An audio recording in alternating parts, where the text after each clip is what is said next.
기록되었으되 주께서 이르시되 내가 살았노니 모든 무릎이 내게 꿇을 것이요 모든 혀가 하나님께 자백하리라 하였느니라. 이러므로 우리 각 사람이 자기 일을 하나님께 직고하리라. 그런즉 우리가 다시는 서로 비판하지 말고 우리가 부딪힐 것이나 거칠 것을 자 앞에 두지 아니하도록 주의하라. 아멘. 기록되었으되 이사야 45장 23절에 보면 내가 나를 두고 맹세하기를 내 입에서 공의로운 말이 나갔은즉 돌아오지 아니하나니 내게 모든 무릎이 꿇겠고 모든 혀가 맹세하리라 하였노라 그랬습니다. 전후 맥락을 다 볼 수는 없지만 이 말씀에 분명히 모든 무릎이 여호와 하나님께 꿇고 모든 혀가 맹세한다 그랬습니다. 모든 혀가 여호와의 이름으로 맹세를 하면 하나님의 이름이 쓰인 것이지 않습니까? 남의 이름 갖다 썼죠. 그죠? 남의 이름 갖다 쓴 사람은 그 이름의 주인한테 책임을 져야겠죠. 어디다 썼는지 왜 썼는지. 남의 도장 갖다 쓰면 책임져야 될 거 아니에요? 오늘 말씀 보십시오. 모든 무릎이 내게 꿇을 것이요 모든 혀가 하나님께 자백하리라. 하나님께 자백할 수밖에 없는 이유는 그의 이름으로 살았기 때문입니다. 자, 오늘 우리가 읽고 있는 이 말씀에 뭐랄까요? 이 말씀을 먼저 받은 사람들은 로마 교회 성도들 아닙니까? 성도들한테 왜 이렇게 무서운 말을 할까요? 무섭지 않습니까? 모든 혀가 하나님 앞에 자백하리라. 이거 뭐 심판날을 얘기하는 건데 성도들한테 이렇게 뭐 위협해도 되는 겁니까? 자, 성도들을 위협하는 게 아니고 누구든지 다 하나님 앞에 선다는 엄연한 사실 때문에 사랑하는 자들에게 그날을 준비할 수 있도록 말씀을 주는 겁니다. 자, 모든 사람이 하나님 앞에 무릎을 꿇는다. 피조물이기 때문에 조물주 앞에 무릎을 꿇는 건 당연하고요. 거기다가 우리 입술에 허물로 말미암아 말에 허물이 없으면 완전한 자라. 그런 사람 없습니다. 그래서 다 하나님 앞에 우리가 두려워서 무릎을 꿇을 수밖에 없는데 그때 우리 입으로 내가 한 말, 행위 다 고백한다. 자백, 자기 스스로 자기 이야기를 하는 겁니다. 이렇게 한다 그랬습니다. 자, 그런데 이렇게 하게 되는 날이 오는데 분명한 사실입니다. 이 사실에 대해서는 한편 기뻐해야 되고 한편 두려워해야 됩니다. 두렵다는 것은 우리 한 번도 서보지 못한 심판 앞에 선다는 그것 때문에 두려운 것이고요. 기쁘다는 말은 그분이 심판주가 우리 아버지라는 것, 이 사실 때문에 정말로 기뻐해야 됩니다. 안심이 되셔야 됩니다. 안심이 되기를 바라는 게 아니고요. 정말로 지금 현재적으로 안심이 되어야 됩니다. 그렇지 못하면 이 구절이 항상 두려움으로밖에 될 수 없습니다. 물론 말 조심해야 된다는 경계를 주신 거니까 우리가 긴장을 하게 되지만 이 말씀을 우리가 처음 보는 게 아니라 여러 번 봤다면 보면 볼수록 볼 때마다 마음이 점차로 평안해져야 됩니다. 자, 하나님이 이렇게 심판하시고 그때 우리 입술의 고백을 다 듣게 되는 자격이 어디 있냐 했더니 내가 살았노니 그랬습니다. 내가 살아있다. 하나님 언제부터 살아계셨죠? 영원은 시간으로 계산이 됩니까? 계산이 안 됩니다. 영원이나 앞과 뒤에 끝이 없습니다. 자, 끝이 없다는 것도 우리가 시간 안에 사는 사람들에게 이해를 돕기 위해서 시간에 끝이 없다 이렇게 말하지만 영혼의 내신학초 시간으로 설명이 안 되는 겁니다. 참 이거 사람으로서는 이해하기 어렵습니다. 왜? 사람은 영혼을 경험해보지 못했고 영혼을 스스로 만든 적도 없기 때문에 우리가 잘 알 수는 없습니다. 근데 하나님은 영혼부터 영혼까지 끝이 없다 이렇게 말씀하고 계십니다. 즉 살아있다는 말의 내용에는 하나님보다 앞선 이가 없다. 그렇죠? 영혼부터 영혼까지니까 앞선 이가 없다는 것은 모든 기준은 하나님으로부터 만들어졌다는 얘기입니다. 그러므로 심판주는 오직 하나님 한 분밖에 없습니다. 그러면 자기가 모든 걸 만들었기 때문에 그때마다 법이 바뀌어도 상관없고 어떤 식으로 판단해도 무관하다 이런 뜻인가? 그렇지는 않습니다. 하나님은 얼마나 좋은 분이시냐면 처음 만든 법을 끝까지 유지하십니다. 개정이라는 게 없어요. 그죠? 바꾸는 법이 없어요. 여호와는 변개치 아니하시나니. 그래서 우리는 하나님의 법이 의롭다는 것, 이분이 심판하니 너무 좋다라고 말할 수 있는 거예요. 법이 계속 바뀌면 그때마다 상대에 따라 바뀌면 안 되겠죠. 가까운 사람한테는 봐주고 먼 사람한테는 없던 죄도 뒤집어씌우고 이런 법은 안 되겠죠.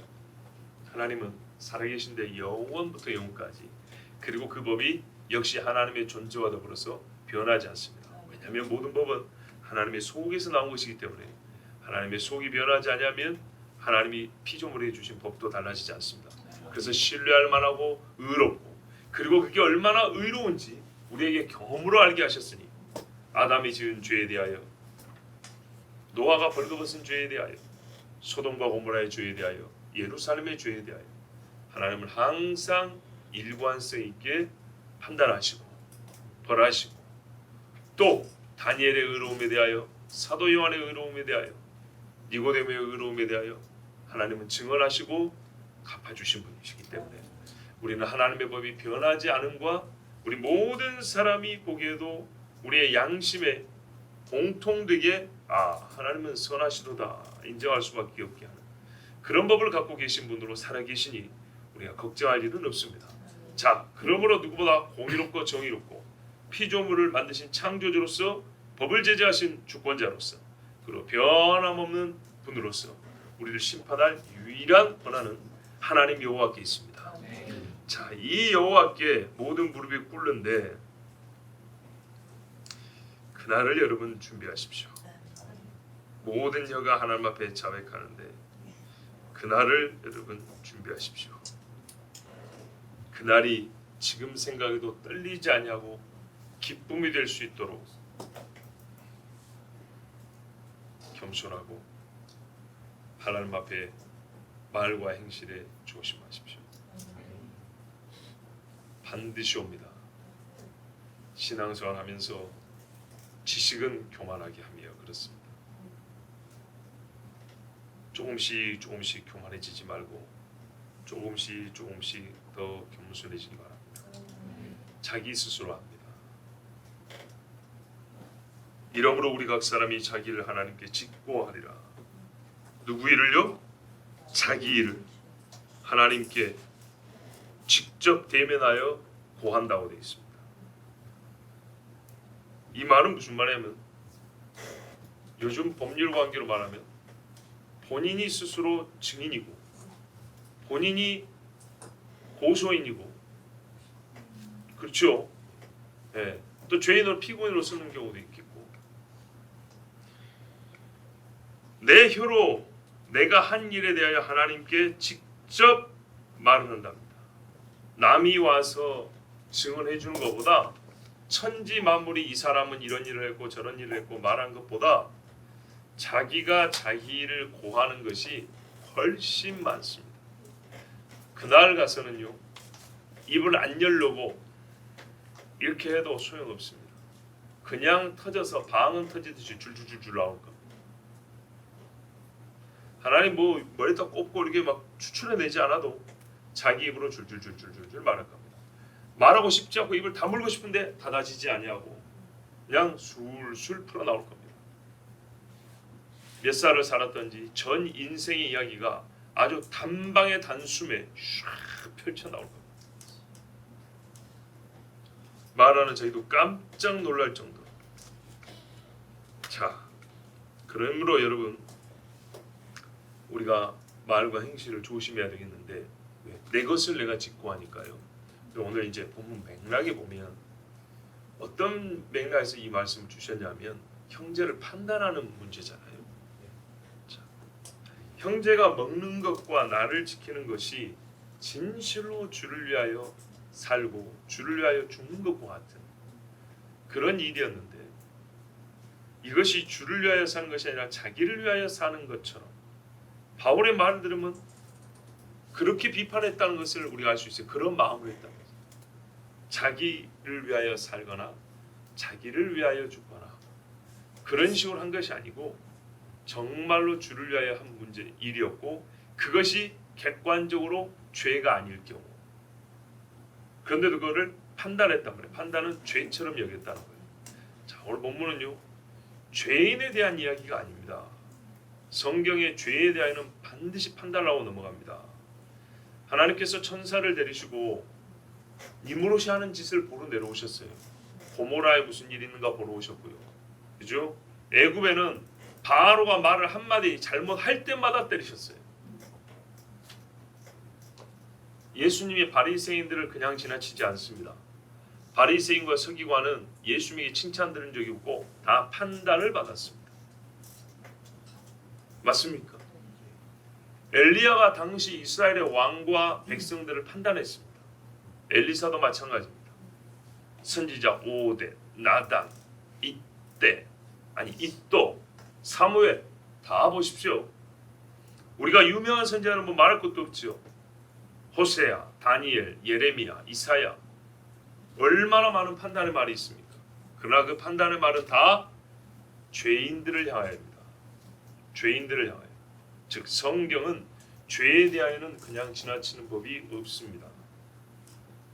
마태복음 7장에도 요한계시록에도 죄에 대하여 성경은 항상 정확하게 말씀합니다. 그런데 오늘 본문에서 비판하지 말라니까 아무데나 갖다 붙이면 안 되는 것이, 오늘 본문은 형제입니다. 형제. 우리가 그랬단 말이에요. 이 형제가 앞에 봐서 알겠지만 주를 위하여 행한 일이에요. 이래도 되고 저래도 되는 문제인데 본래 누구도 의심의 여지가 없는 아주 선하고 좋은 확실한 일, 좀 판단이 애매한 일, 그리고 이거는 누가 봐도 죄인.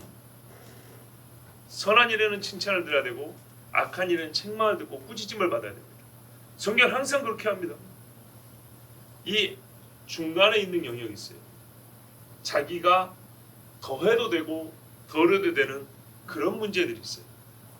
열심히 있어 더하면 이 사람은 가장 좋은 일을 한 것과 같이 상을 받는 일이 있고, 게을러서 이거를 좀 소홀히 하면 그 마음 때문에 죄 짓는 것과 같은 그런 행실이 되는 경우도 있어요. 자, 그런데 여기서는 본문에서는 어떻게 해요? 한편에서 보기에는 이게 꼭 죄같이 보이는데 하나님 보시에는 이게 죄는 아니었단 말이에요. 예. 죄는 아닌데 어떤 사람이 보기에는 죄처럼 여겨지고 있어요. 그건 본인의 신앙관 내지는 사고 때문이에요. 자기 가치관 때문에. 그런데 하나님 보시엔 이거는 죄는 아닌데 그렇다고 뭐 매우 잘했다고 보기도 어려워. 왜? 반드시 하라는 건 아니니까.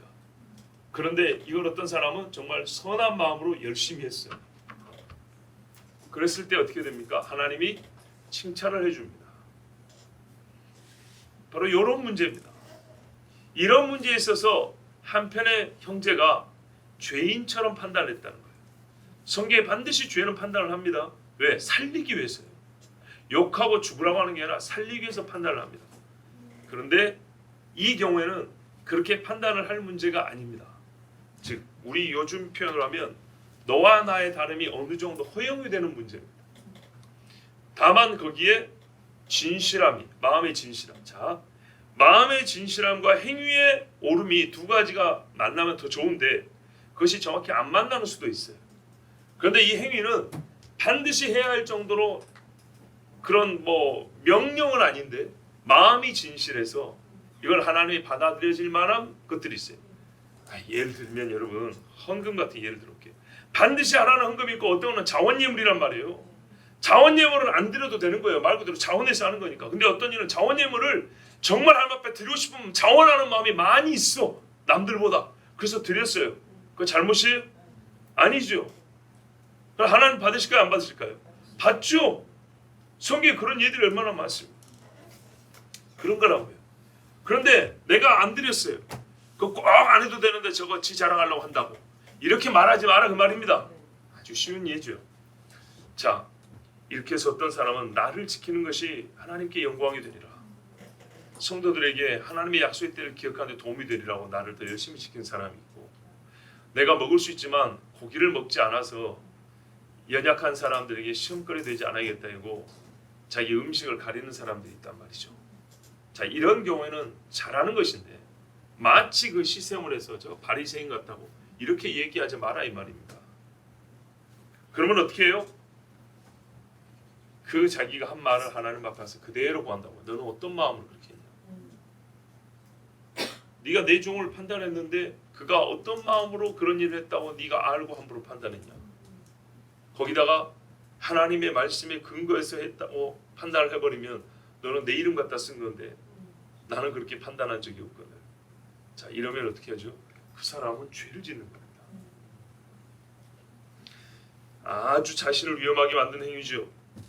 그러면 우리가 어떻게 해야 될까요? 13절 보세요. 그런즉 우리가 다시는 서로 비판하지 말고. 자, 죄의 문제 아니라 그랬어요. 예. 물론 죄에 대하여도 지혜롭게 하죠. 성경이 어떻게 되었어요? 이단의 경우에는 한두 명 같이 가서 보세요. 여기도 보면 판단은 있죠. 틀렸다는 판단은 있어요. 그런데 그 판단한 내용을 알려줄 때, 그를 계도할 때에 한두 사람에서 은밀하게 조용히 말하고, 아니면은 그 사람이 교회 공동체에 속해 있기 때문에 공동체를 위하여 전체에게 말하고, 이렇게 하는 겁니다. 성경에 또 말했어요. 나이 든 여자에게는 어미에게 하듯하고, 그리고 젊은 여자에게는 누이에게 하듯하고. 갈라디아서에 보면 형제가 죄를 범한 것이 드러나거든 온유한 심령으로 바로잡고. 자, 이런 자세는 필요한 겁니다. 비판하라고 해서 항상 분노 기준을 올려가지고 가는 건 아닙니다. 때로는 화가 나서 불같이 소리를 지를 수도 있는 거고, 때로는 고요하게 말할 수도 있는 거고, 그것은 그때그때 상황과 서로 관계와 지위에 따라 하나님 주신 말씀에 또 여러 가지 구체적인 예시가 있으니까 그걸 잘 따라가면 됩니다. 자, 하여튼 우리가 다시는 서로 비판하지 말고, 그 다음에 어떻게 해야 될까요? 부모를 공경하라 그랬더니 굶지 않게만 해주면 되는 건가요? 아니죠. 부모를 기쁘게 하고 부모의 명예와 영광을 높여드리는 일까지 하는 것이 더 옳은 것이죠. 도둑질하지 말라 그랬더니 나는 내 거 먹고 니는 네 거 먹고 이러면 되나요? 이건 아주 매정하죠. 그렇죠? 남의 재산을 보호해 주기까지 힘을 쓰면 훨씬 아름답죠. 예. 그래서 하나님 말씀하세요. 비판을 안 하려면요, 비판하지 말아야지 이런다고 해서 잘 되는 게 아니에요. 훨씬 더 신앙이 고상해지면 돼요. 예. 신앙이 높아지고 우아해지면 되는 거예요. 신앙이 커지면 되는 거예요. 그래서 이렇게 말합니다. 우리의 이상, 신앙의 이상은 뭐냐? 부딪힐 것, 거칠 것을 형제 앞에 안 두는 거다. 서로 애매하게 비판받을 것들을 두지 않는 것이다. 자, 이 말은 쌍방에 해당되는 겁니다. 잘 보세요. 어떤 사람이 행위를 했어요. 그래서 이 사람이 함부로 판단했단 말이죠. 그럼 어떻게 해요? 너는 형제들이 꼭 그렇게 판단할 줄 알면서 행위를 좀 조심해야 된다. 이렇게 되겠죠. 근데 이쪽은요, 판단할 것이 아닌데도 판단했죠. 자, 이런 경우에 봐보세요. 판단받을 게 아닌데 이쪽에서 함부로 판단해버렸어요. 그럼 어떻게 되죠? 이게 시험거리가 돼가지고 이쪽 사람 어떻게 해요? 저 사람을 또 판단합니다. 그러죠? 상호 안에 이런 일이 반복됩니다. 그리고 이제는 어떻게 해요? 선한 일을 도모하는 마음이 다운돼 버려요. 잘 일어나지 않습니다. 참 안타까운 일입니다. 그래서 내가 남을 판단하는 그 말이 거칠 것이 될 수도 있다는 거예요. 그러니까는 내가 어떤 음식물을 하나 먹는 것도 형제에게는 부딪힐 것이 되겠지만, 그걸 판단하지 않을 것인데 함부로 판단해버리면 이 말이 또한 다른 형제들과 여러 주변에 있는 지체들은 거칠 것이 될 수도 있다는 거. 그래 보십시오. 우리가 그러잖아요. 13절에 우리가 다시는 서로 말 조심해야 됩니다. 도리어 형제들 앞에 거치는 것이나 방해물을 놓지 아니하였는지 판단해야 하리라. 다른 번역이 이렇게 되어 있는데, 그래서 판단해야 한다 이 말은 자신에게 해당되는 이야기입니다. 내가 어떤 말을 하든지 어떤 행동을 하든지 형제에게 거칠 것이 되었는가, 즉 저 사람이 나를 판단할 만한 비판할 마음을 유발시키는 것이 되는가, 그것을 스스로 먼저 헤아려서 앞에 놓을 것은 놓고 놓지 않을 것은 뒤로 빼라는 말씀입니다.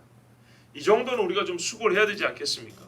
아무렇게나 쏟아놓고 오해했니, 착각했니, 실수했니 이렇게 자꾸 정말 하나님 앞에 직구할 말을 많이 만들어내지 말고 처음부터 서로 비판할 거리나 거칠 것을 두지 않도록 신중하는 것이 지혜롭지요.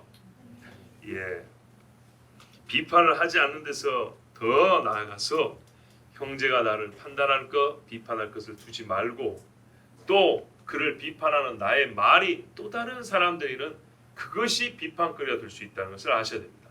즉 형제가 우리 본문의 예는 먹는 것과 나를 지키는 것이지만 그 외에도 여러분 이 선한 것이 비판거리가 될 수 있다면 우리의 정말 허물들은 얼마나 많은 비판거리가 되겠어요.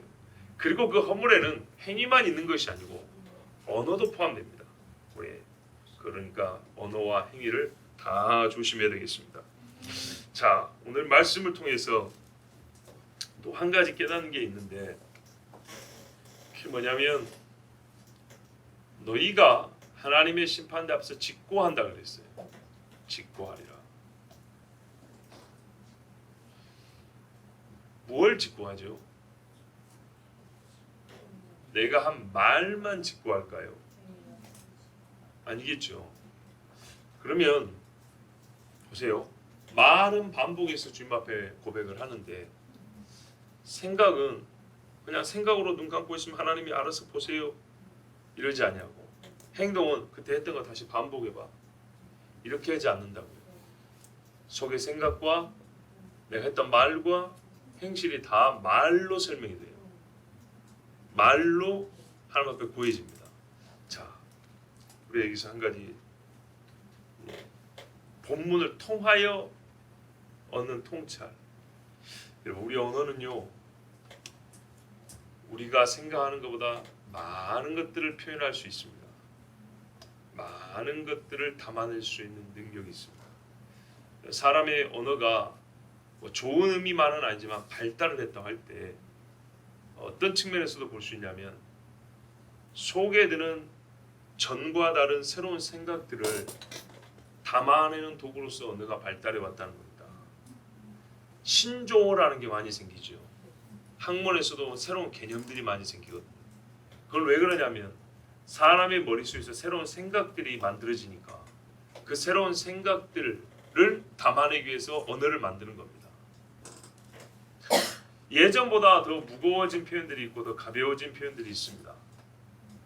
대표적인 것이 선생님을 가리키는 이름이죠. 옛날에는 스승님 그랬다고요. 요즘에는요 쌤이라 그러죠. 친근해서 좋습니까? 친근하게 느껴지지 않는데요. 그냥 가볍게 느껴지지. 가벼운 것이 친근하다는 묘한 사고방식도 문제인데 자, 뭐 그 언어를 왜 쓰죠? 짧아서 편했어요? 그보다는 선생님에 대한 존경이 줄어들었단 말입니다. 그게 진실이죠. 선생님에 대한 이름, 호칭이 달라진 것은 선생님에 대한 사고, 관념 이것이 바뀌었다는 겁니다. 그래서 언어가 바뀝니다. 교회에 대해서도 마찬가지죠. 예루살렘 성전 아닙니다. 교회는 꼭 뭐 바른 표현은 아니지만 그래도 사람이 교회를 성전이라고 부를 때 그 무게감하고 그냥 어디 교회 이렇게 가볍게 부를 때하고 다르죠. 같은 교회도 교회 이거하고 교회 가자 교회 이거는 또 다르죠. 예, 사람의 말은요 많은 것들을 담아낼 수 있습니다. 그러므로 여러분 우리의 행위도 말로 설명이 되고요. 생각도 말로 다 담아냅니다. 하나님이 말씀으로 들으면 다 확인할 수 있다 그랬습니다. 사람의 속에 있는 것이든 겉으로 보이는 것이든 말로 다 설명이 가능하다. 그러면 여러분 앞으로 조금 더 우리가 말을 연마해서 사용해야 되시겠지요. 무슨 말이냐면 속에 있는 것이 말로 잘못 표현됐습니다. 그런 경우는 없습니다. 우리 신앙생활도요. 영이 육을 끌고 갑니다. 그래서 영이 한 번도 하나님 앞에 뜨거워진 적이 없는 사람은 육이 약해질 때 그 육이 힘을 내지 못합니다. 무슨 말이냐면 처음 신앙생활 할 때부터 그냥 그런 대로 남들이 하는 그 무리 속에 들어있는 정도의 신앙생활을 하면 나이가 들어서도 또는 몸이 약해질 때에도 그냥 그런 대로 형편대로 현재 상황에 맞게 이렇게밖에 안 됩니다. 그런데 처음 신앙생활 할 때부터 상황을 이기는 신앙생활을 했거나 어려움을 뚫고 나가는 신앙생활을 연마한 사람은 육체 힘이 떨어질 때 똑같이 육이 없는데도 세상 말로 의지력, 정신력이라고 그러죠. 영역이 달라요. 그래서 그 연약한 육체를 끌고 앞으로 갑니다. 그렇게 할 때 우리에게 뭐가 주요한 그 뭘까요? 동력이 되냐면 그 영역을 우리 실제화시키는 이 축이 되냐면 말입니다. 말. 그래서 말을 어떻게 하라고요? 그런 대로 하는 거지, 대충 하는 것이지, 이런 식의 표현하는 사람은 어려울 때 못 이겨나갑니다. 그런데 하나님께서 도와주신다. 성경이 봐라. 믿음의 사람들 어떻게 살았는가 봐라. 이렇게 말을 한 사람은 기도라도 한번 더 하게 되고 육의 힘이 떨어질 때 영의 힘이 내 육을 끌어간단 말입니다. 말은 생각보다 많은 것을 담을 수 있고 많은 것을 담을 수 있다는 건 힘이 셉니다. 정말로 언어는 힘이 셉니다. 그러므로 여러분, 우리가 하나님 앞에 그냥 듣기 좋은 소리가 아니라 성경에 옳다 하는 말들을 선택해서 사용할 수 있기를 바라고요. 함부로 비판하지 않는 것을 넘어서 신앙의 언어가 일상의 언어가 되기를 원한다. 우리가 그렇게 훈련도 하고 있지 않습니까? 정말 성경의 언어가 우리 일상의 언어가 되면 나중에 하나님 앞에 직구할 때도 성경 그대로 읊어대면 되는 거 아닙니까? 거기까지 이르기를 바랍니다. 그리고 한 가지 더 말씀드리면 우리 속의 것을 표현하는 방법은 뭐라고요? 말 언어라고요. 그러면 여러분 살면서 제일 깊은 데 들어있는 거 하나님 앞에 말 좀 하고 사세요.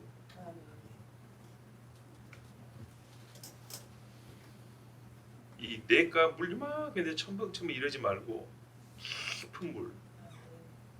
내가 쑥 이렇게 서 있어도 들어가고 땅에 닿지 않을 정도로 깊은 물과 같이 내 마음속에서 내가 신앙생활에서 내가 하나님 앞에 표현할 수 있는 최대치 최고로 아름다운 언어, 그게 마음 어딘가에 있다면 이거 한 번쯤 끌어내서 표현 좀 하고 사세요. 찬양할 때, 기도할 때도 하나님 앞에 독백을 하든 여러 사람이 있는데 같이 외치든 간에 제일 나 누구가 살면서 말을 한다면 이보다 더 아름다운 말을 할 수가 없어. 그리고 이보다 더 진실한 말이 없어. 조금 제가 이렇게 뭐랄까요, 어설픈 연기를 해보면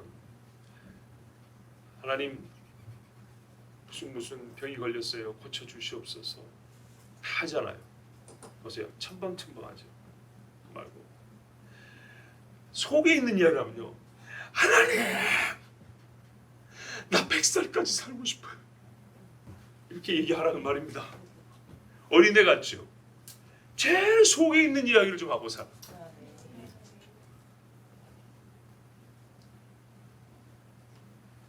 제일 속에는 그게 있거든. 하나님하고 둘이 있을 때도 남들한테 우리가 어느 정도 교양이 있고 품위 지켜서 말하는 것처럼 그러지 말고 하나님과 둘이 있을 때만이라도 속에 있는 제일 깊은 것을 좀 한번 쑥 꺼내가지고 하나님 앞에 좀 말로 해보세요. 말. 감춰두기만 해도 내가 예수를 믿는다면 예수 믿는 내가 하나님을 기쁘시게 될 수 있는 말이 무엇이 있을까 하고 내 최고의 능력을 동원했을 때 이렇게 말할 수 있겠다 하면은 그거를 한번 좀 준비했다. 하나님 앞에 어느 날 크게 한번 소리질러 고백을 해보세요. 영혼의 환희가 그냥 있을 것이고 기쁨에 뛸 겁니다.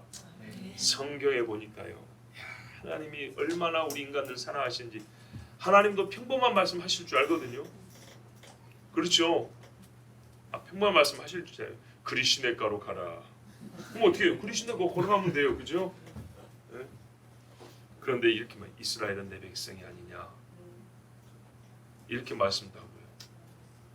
예레미야 예가 같은 데 보면 유다가 멸망에 죽기 직전이잖아요. 얼마나 마음이 슬픕니까?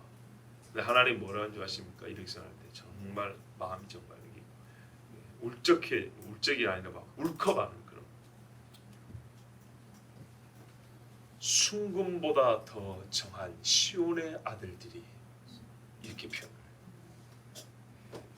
하나님 보시기에 유다의 백성을 처음에 하나님 어떻게 여기셨냐면 순금보다 더 귀하고 아름답다 그랬어요. 어찌하여 구리보다 못하고 저 일반 쇠붙이만도 못하게 되고 여러분 마음이 감동이 다르죠. 우리가 하나님 앞에 그런 표현할 수 있다니까요. 죄를 지어 곧 망하게 된 자들에게도 하나님이 책망하라고 심판하면서 말하는 너희는 순금보다 귀한 시온의 아들들이 아니냐. 내가 너희를 그렇게 잊었다. 이렇게 말씀을 하니까 말이죠. 아 이거 죄 안 지었다고 핑계댈 수 없어요. 죄를 꼬집어내기도 전에 이 말씀 한마디에 더럽혀진 내가 훤히 보이는 거예요. 이건 하나의 제가 언어의 예를 든 겁니다. 하나님 우리에게 이렇게 표현하신다니까요. 예루살렘의 이 죄인들을 부를 수 있는 말들이 엄청 많아요. 이사야만 보더라도 정말 다양한 표현들이 있어요. 근데 하나님이 이 마음 겉표면에 있는 말을 못해서 아니라 중요한 상황에서는 저 깊은 데서 갈고 닦은 이름들을 끄집어내고요. 그런 언어들을 끌어올려서 우리에게 흘려보내시고 토해내신단 말이죠. 우리가 여러분 살면서 감정의 격동을 느낄 때가 있고 큰 슬픔을 경험할 때가 있고 이 기쁨을 어떻게 표현해야 되지? 정말 방법을 모를 때 있죠. 그럴 때는 그냥 방방 뛰기라도 해야 될 것 같은 그럴 때 있죠. 예, 몸으로도 가능합니다. 근데 언어로 우리가 표현한다면 한 번쯤 신앙생활 하는데 우리 호흡이 있는 날 동안 이 호흡에다 소리를 쉴 때 하나님을 기쁘시게 할 수 있는 내가 믿는 하나님을 내가 어떻게 그분을 부를 수 있을까? 어떻게 하나님을 아름답게 내가 영화롭게 그 이름을 부를 수 있을까? 한 번쯤은 이렇게 생각하고 주님 앞에 말을 하면 복이 있습니다. 왜? 그 말을 그대로 하나님 앞에 갖고 가요. 네가 나를 부른 그 소리를 내가 다시 듣고 싶다. 네 그때 뭐라고 했냐 한번 해봐라 했을 때 여러분 하나님 앞에 와서 1만 천사 앞에 와서 내가 최대한의 언어의 품격과 아름다운 묘사로 하나님을 부르고 높였던 그날의 말을 다시 내 입으로 고백하는 것은 얼마나 감격스럽겠습니까? 그러므로 허탄하고 함부로 판단하는 말을 하기 전에 죄에 대하여서는 반드시 사랑하고 온유한 심정으로 바로잡아야 되지만은 우리가 서로 거칠 것을 두지 않되 거기서 더 나아가 하나님을 영화롭게 하는 잘 연마된 빛나는 언어를 가지고 주님을 기쁘시게 해드리면 그것이 형제에게 거칠 것이 아니라 본이 되고 덕이 되고 서로가 힘을 모아서 하나님을 더욱 영화롭게 하는 귀한 믿음의 식구들 될 줄로 믿습니다. 아멘. 기도하겠습니다.